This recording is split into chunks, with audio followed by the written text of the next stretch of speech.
Hello, this is Betty with Oak by Betina. Welcome to my channel. I love art, all kinds of art. I jump from one technique to the other, and I truly want to share all of my experience with you. If you have any questions, please leave it in the comment area, and I will reply to you as soon as possible. Don't forget to comment, share, and subscribe if you haven't done so already. And please hit that like button if you like what you see. Now sit back and enjoy today's creation. Here we go. Hi everyone, I hope you're all having a great day. If you know me, you know I like to make my own frames and use my power tools. So here I am making a little frame for today's project. I first cut those pieces of wood to size, and then I put it together with some wood glue, and I am adding there some wood paste to the corners just to make it smooth and nice. And I do this over and over again until I am happy with the frame and the texture of the frame.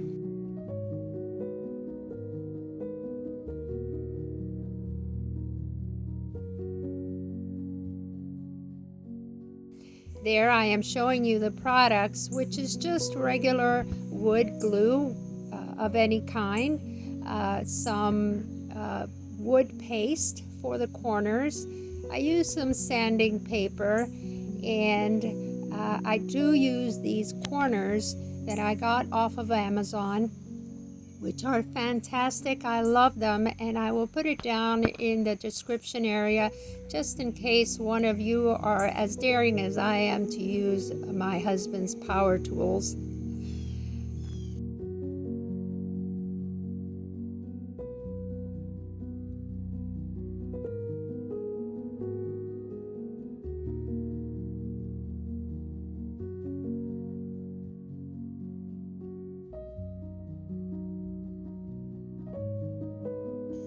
Here I am sanding down and making sure that there are all smooth edges and no pieces of wood that will hurt anyone after this is completed.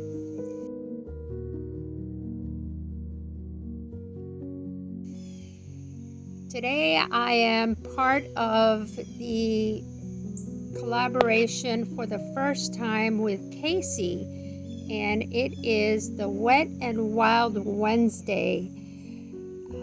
Casey is from CWB Artistry, and I thank her very much for putting this collaboration together and allowing me to join. Thank you, Casey.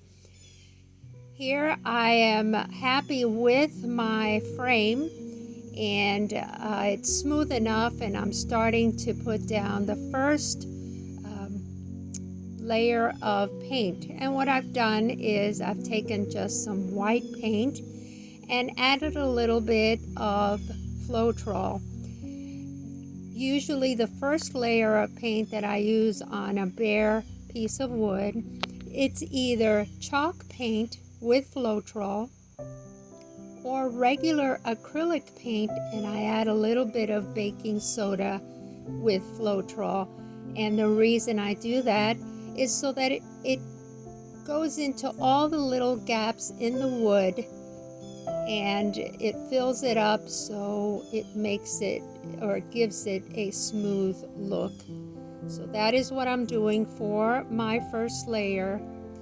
And once I finish this first layer of paint and it is fully dry, I let it sit for a little bit, and you will see that I continue making some more frames.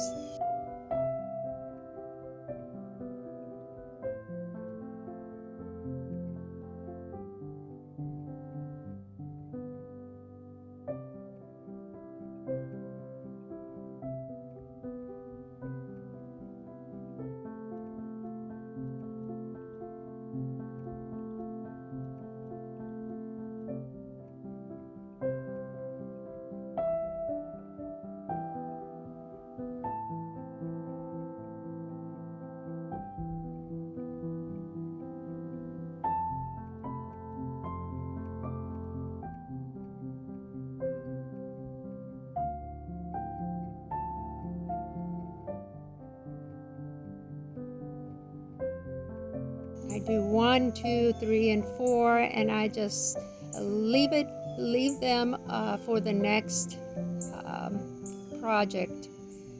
I do this because I have no patience, and so I continue to do something and allow the project that I am on presently to dry. If not, I won't, and I usually mess it up. So here you see that I'm going through the whole process again for a couple of times and making a few more frames for my next projects. After I have completed these frames, and here I am going to show you those corner pieces, which I absolutely love. I've never used them before. I had them in my closet for a couple of years, I think, and I pulled them out not too long ago, and here I am using them and hitting myself or being upset at myself for not using them before. They are a life changer. They make those corners perfect, and I just love it. Like I said, I will put the link down in the description below.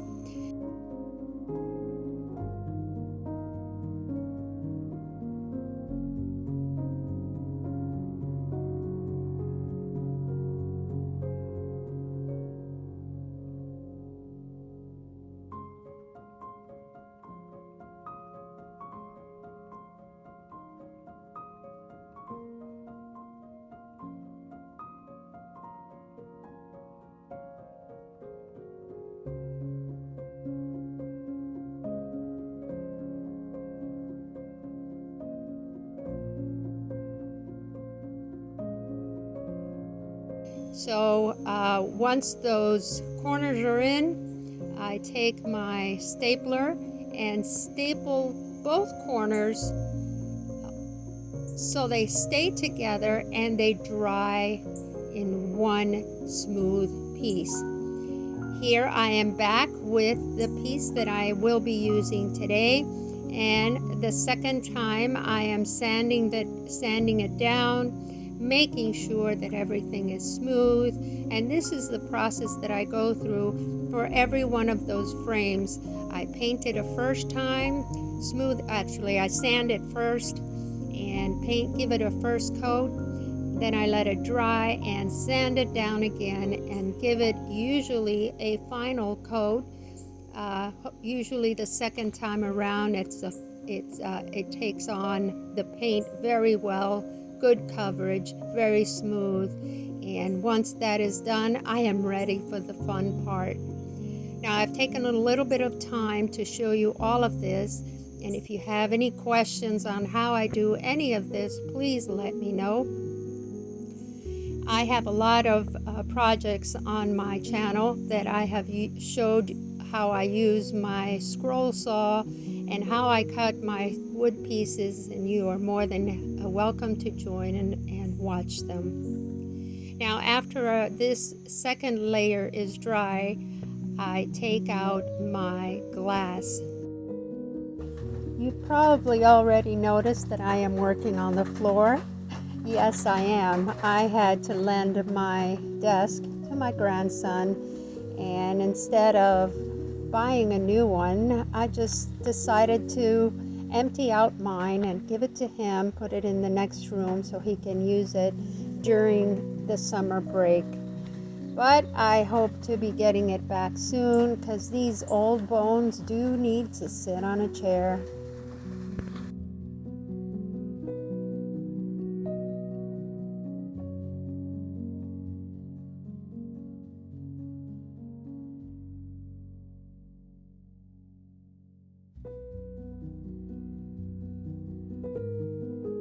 Today I will be doing a wet and wild theme project with some cutting tools, glass cutting tools, and I used to do glass work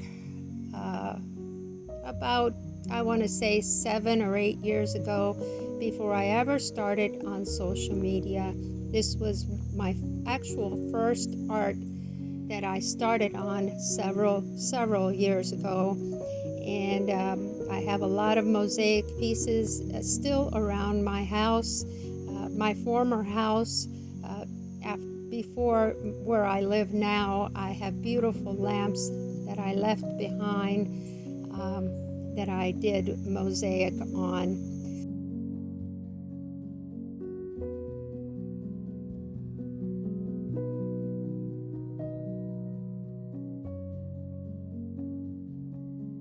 So here I am cutting out a little sailboat, which I will be applying to the frame. Cutting glass is very easy for me. It did take me a while to learn how to cut it, but breaking out these tools after so many years, I thought it was going to be hard, but no, I guess it just came back not hard at all. So I was very happy to start my glass projects again.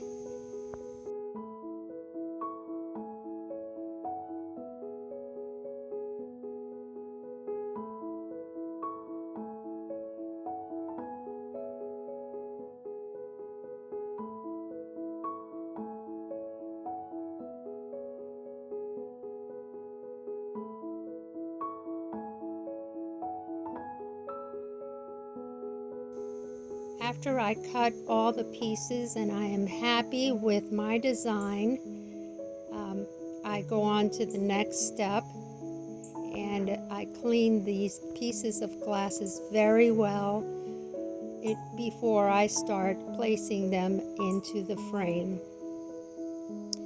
Here I'm deciding if I should put a little pole for that little flag, and I decided yes, I wanted to do that. So there it is.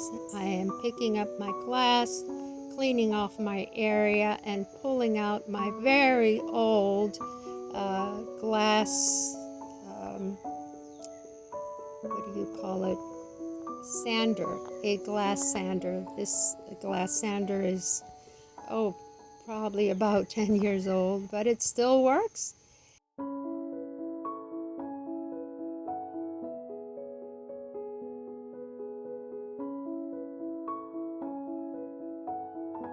And it is very, very important that you wear protective things like the glass, cover your eyes and your face, mask, because although the glass becomes powdery, it is still glass, and it's not good to digest or inhale any of these powders that come off of this glass.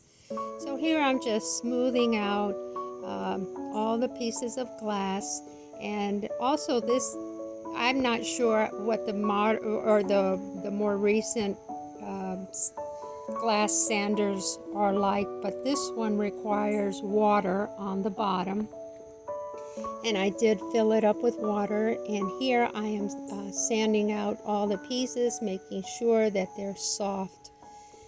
Usually I foil my glasses, but I decided for this particular piece I was not going to foil the glass. So I'm just making extra sure that all my edges are very smooth and clean for this project.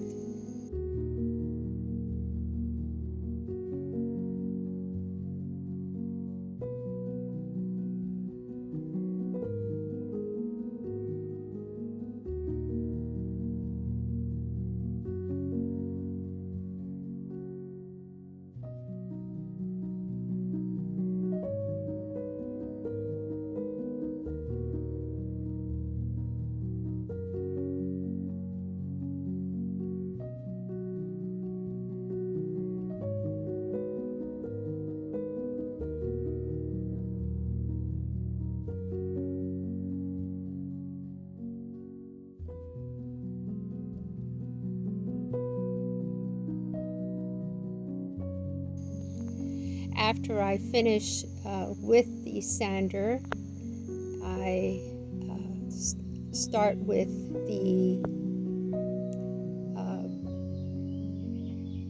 the frame, and I am using a piece of plastic instead of glass to cover the back.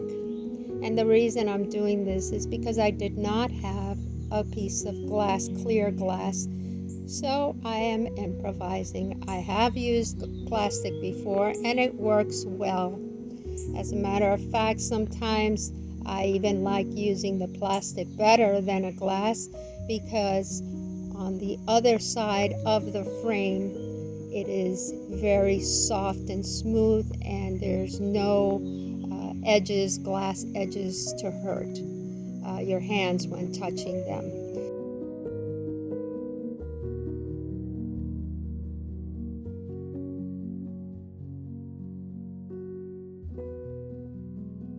So once I cut out that plastic, I turn the frame around and use my stapler again to put it into place. Now this plastic, you have to be very careful not to touch that hot glue gun to the plastic, because it'll make an instant hole right away. So I am very careful to fill the edges around the inside of the frame with the hot glue, but not touching the plastic. I make sure again and again that all the edges are completely sealed, because I will be adding resin to this piece. So here I make sure again and again that everything is covered by turning it around and looking at it and making sure time and time again that I have covered every single little piece with hot glue.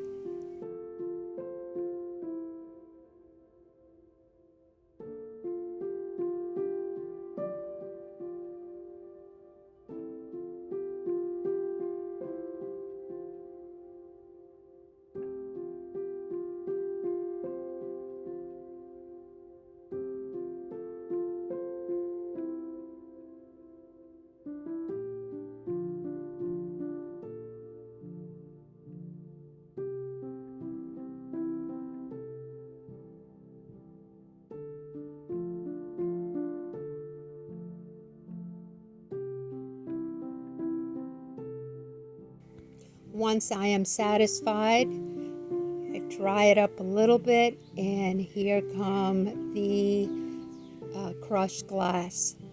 The first thing that I'm putting down is what looks like sand, but it's really crushed shell. I find it to be prettier to me than sand itself, because it's a little bit coarse. Once you add your resin, it still looks, it has more texture is what I'm trying to say.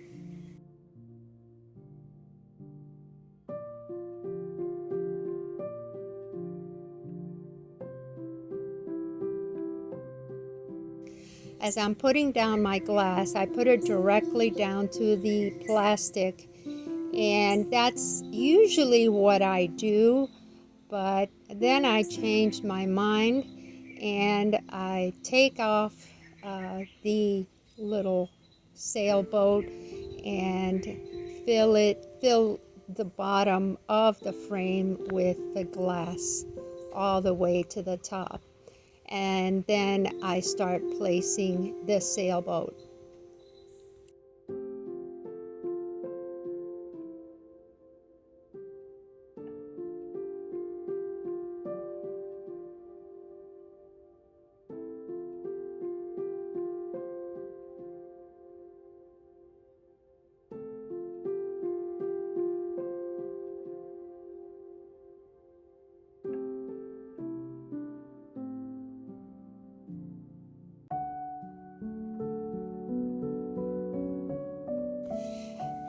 I have a few pieces that I have done similar to this, and I will show you at the end what they look like.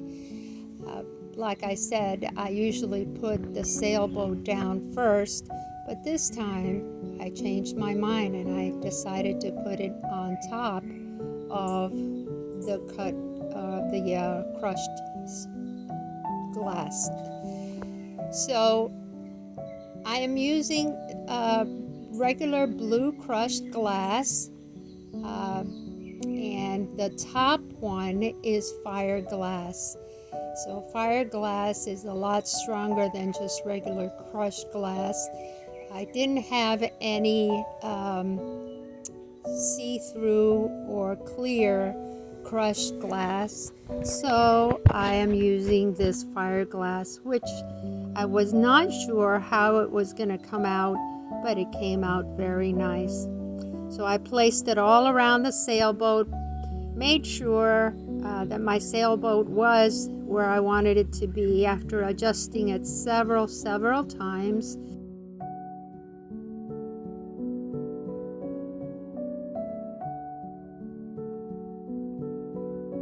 Here I am putting down these little green, teal, and different kind of blue pebbles just to give it a little extra texture to the blue crushed glass, which is representing the ocean.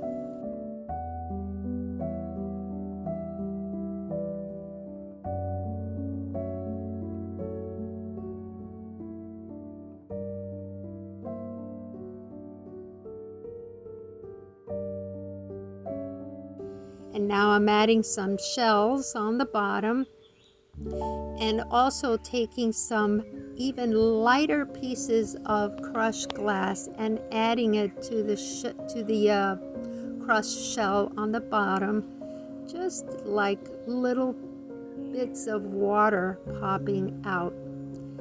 I continue to make my adjustments and adding more glass to the areas that are needed. And after I complete this, I start with my resin.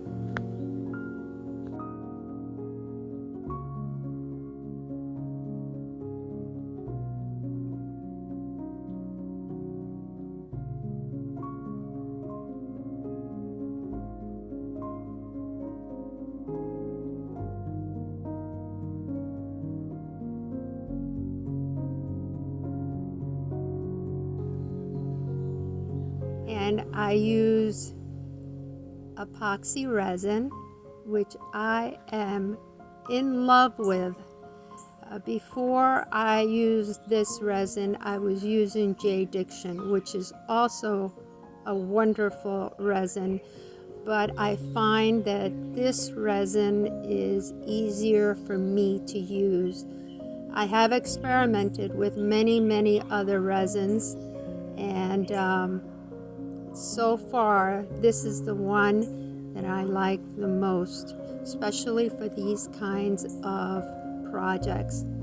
So here I start adding my resin. I mixed about 2 ounces, and you start by adding the resin to the corners first, not to the corners, to all the side of the frame, making sure that every little spot of the frame is filled with resin.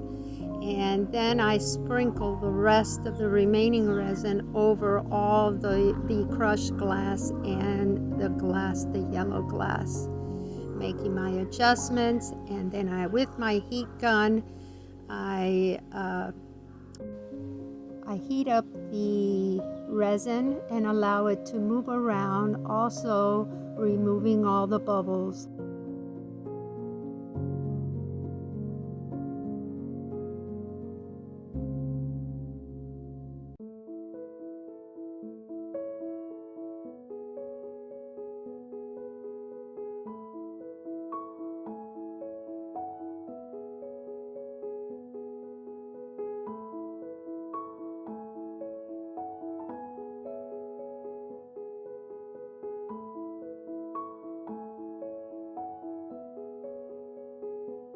And now I cover it, and I'll see you tomorrow.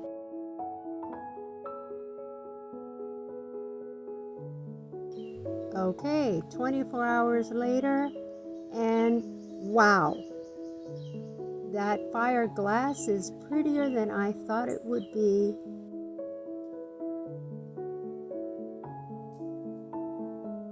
The back is perfect. It feels like glass, not a plastic. And all the pieces are in, not one of them came out. So 2 ounces of resin was more than enough. Look how beautiful that little sailboat came out.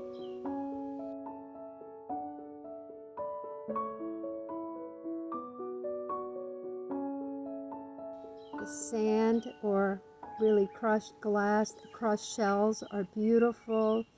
And here I'm showing you the other 2 pieces that I have done in a little bit of a smaller piece or a smaller frame.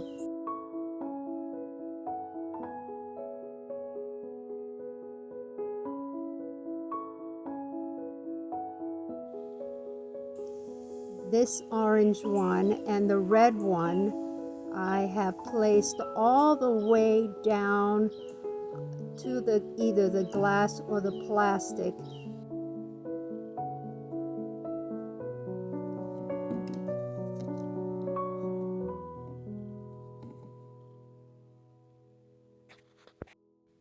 And the yellow one is on top of the glass.